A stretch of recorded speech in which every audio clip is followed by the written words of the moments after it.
I am not voting for Leni Robredo. Now, I'm going to clarify that statement.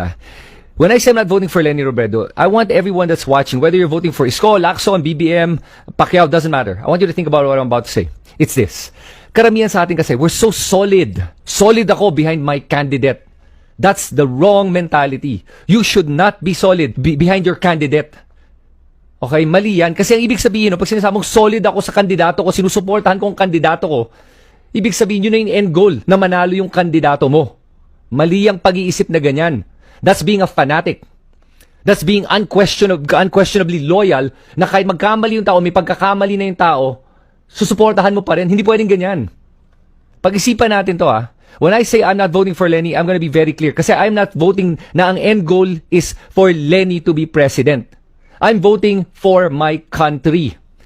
Yan ang kailangan ibinoboto nating lahat ang ating bansa. Ngayon, when you say I'm voting for my country, ito ang end goal. Then you ask yourself, which candidate will be able to give me a better country for all Filipinos? Yan ang talagang dapat iniisip natin. Hindi, dapat manalo kandidato ko. Ang tanungin nyo, dapat manalo ang bansa ko. Sino ang kandidato na makapanalos ng aking bansa? Na panalo ang buong Pilipinas, hindi lang ang mga kampo ko. Yan ang problema with tribalism And yan ang problema sa pagiging panatiko. Solid ako sa kandidato ko. Stop that. Maging solid ka para sa Pilipinas. Hindi to, mananalo kandidato ko. Dapat ang sinasabi mo, mananalo ang Pilipinas. Okay, so paano mananalo ang Pilipinas? Tanungin nyo, sinong kandidato is going to be the great means to the end?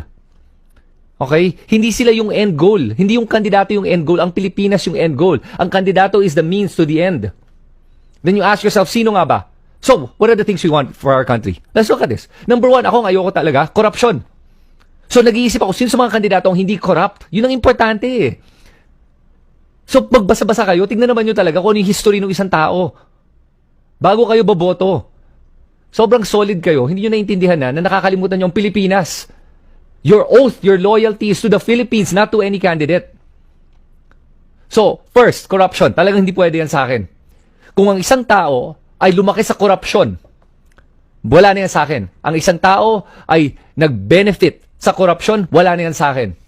Number one. Next, ano ba gusto natin para sa bansa natin? Gusto ko para sa bansa ko na maayos ang ekonomiya. So, kailangan natin ng isang tao na marunong sa ekonomiya. An economist would be great. Or at least, somebody na may executive experience. Alam niya paano magpatakbo ng bansa or ng isang country or economy or at least a company as something, but administrator. Next, ito yung important, rule of law. Rule of law is very important, meaning I want rule of law to work because if rule of law works, walang mayaman, walang mahirap, lahat tayo pantay-pantay sa batas. Ang problema ngayon, hindi yun ang nangyayari So ngayon, isipin mo, sino ba ang sumusunod sa rule of law sa mga kandidato nyo? Yan, pag-isipan nyo yan. Next, kailangan yung sistema gumagana. The government should be working. Right now, it's broken. Why is it broken? Because you keep voting for people that you support. Imbis na bumoto ka para sa bansa mo, binoboto mo ang kandidato mo. So now you ask me, sino ba talaga iboboto ko?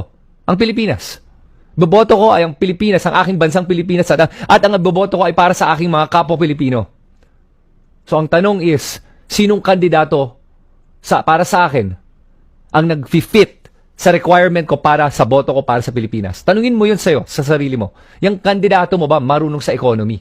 Marunong ba sa finance? Marunong ba sa law? Rule of law? At hindi ba siya corrupt? Huwag mo lokohin sarili mo.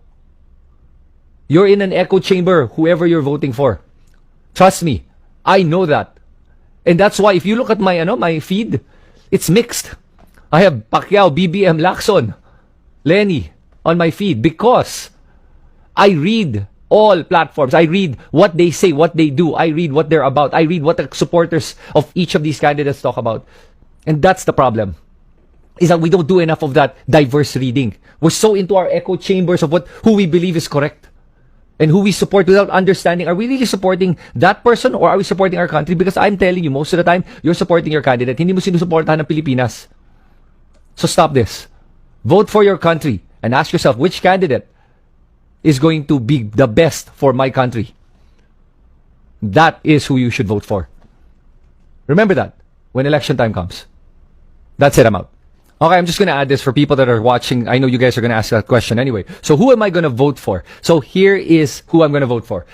I'm going to vote for the Philippines, and the person that I believe will be the best for the Philippines ay isang tao na walang bahid ng korupsyon. Okay, so eliminate na natin yung mga may korupsyon. Alam na natin kung sino yun. Sabihin ko na nga actually, Marcos, BBM, his whole family is mired with corruption. Ayaw nga magbayad ng buwis. Grabe, tapos i-expect mo na ayaw magbayad ng buwis, tapos gusto tumakbo ng presidente, tapos gagawin niya para lahat para sa bansa? Mag-isip-isip ka na. Wala na yun, out na yun. Dahil yun, ang daming corruption at ayaw pa magbayad ng taxes, boboto mo isang tao na hindi nagbabayad ng buwis. Pambihira ka, anong klaseng Pilipino kung yan ang iboboto mo? Ikaw nagbabayad ka ng tax, siya hindi. Tapos iboboto mo siya, mag-isip-isip ka na. Number 1. Number 2, gusto ko somebody with executive experience. Okay, sino mga kandidato with executive experience? Tatlo yan. Lacson, Isko, Leni. Ang sino wala? Pacquiao. Unfortunately, I love Pacquiao. I think he's a great person, great heart.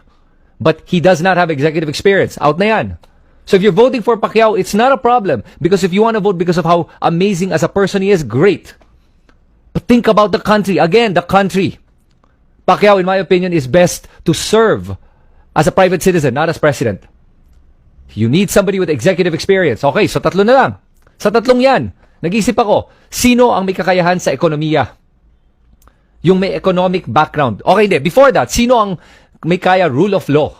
That can enforce the rule of law. That everyone is pantay-pantay in the eyes of the law. Okay, Lacson, Isko, Leni are still strong in that aspect. Alright? Now, then we talk about the economy. Sino ang may advantage in terms of economics? Or at least marunong magpatakbo or administrative. O sige, administrative na muna yon. I'd say the best two are Leni and Isko. Lacson, I actually voted for Lacson the last time. I actually wanted Lacson to win. I have no problems with Lacson. I love the fact that he doesn't take his pork barrel in Senate. That says a lot. Because all senators take their pork barrel. And quite a few corrupt them and abuse them. But si Lacson, he doesn't. So he has my support. But in this case, it's Isko or Leni. Now, the last one I want. An economist. I want an economist. There's only one economist. One who's really good with the economy. That can really stand out. And that's Leni. I like Isko. I think Isko is a great administrator for Manila. I think he should continue. He only has 3 years. He should have ran another 3 years. He could have done a lot more for Manila. But he wanted to run for president. I have no problems with Isko, by the way. But think about that. Now, I look at Leni as the one that's the complete package. Hindi na to yung we're voting for the lesser evil. Wala nang lesser evil. This one is the complete package. This is the one that the Philippines needs right now. Ito na yun. Andi dito na.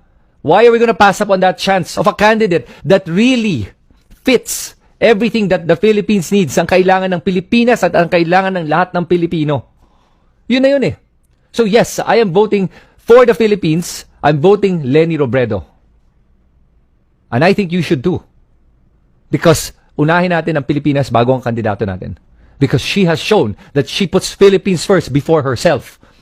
Unlike, I'm sorry, the exact opposite of that is BBM, who puts himself first before every Filipino and before the Philippines. Think about it. Listen to their words. Look at their actions. Look at their history. Yung palang alam mo na. At the end of the day, yes, it does matter who you vote for. So please, vote for the Philippines. Vote for all Filipinos. And vote for the candidate that will put Filipinos and the Philippines first before themselves.